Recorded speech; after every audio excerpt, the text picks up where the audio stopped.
ভাই এটা কি মাছ বলছে? এটা ভোলা মাছ আছে। ভোলা মাছ। আর এটা এটা ভোলা আছে বড়। বড়টা। আর এটা কি আছে? টাইগার পমপ্লেট, পারা মাছ। পাড়া মাছ, টাইগার টাইগার পমপ্লেট। পমফ্রেট। আর ওটা? ওটা পাবদা হবে। আচ্ছা ওটা ব্যক্তি হবে।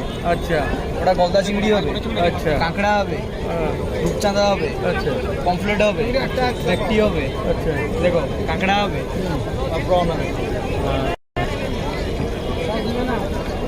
আর উপর দিয়ে কাঁকড়া হবে, প্রন পকোড়া হবে, ফিশ পকোড়া হবে, চিকেন ললিপপ হবে, চিকেন পকোড়া হবে। কিরকম দাম কোনটা কি আছে?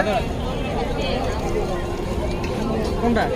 এই যেমন এটা ভোলা হবে একটা 100 টাকা হবে। 100 টাকা। ভোলা একটা 100 টাকা হবে। ওটা জোড়া 100 টাকা হবে। আচ্ছা ওটা একটা 100 টাকা হবে, একটা 150 টাকা হবে। ওটা হচ্ছে ওটা দুটো 100 টাকা হবে, তিনটে 100 টাকা হবে। কাঁকড়া হবে 300 টাকা একটা হবে। ওটা 2 পিস 150 হবে, 2 পিস 100 হবে। দেখো পাম্পলেট হবে একটা 100, ব্যক্তি হবে একটা 100, কাঁকড়া হবে একটা 100, দুটো 100, প্রন হবে 10 পিস 100, 8 পিস 100। আচ্ছা। এখন কি পাচ্ছ?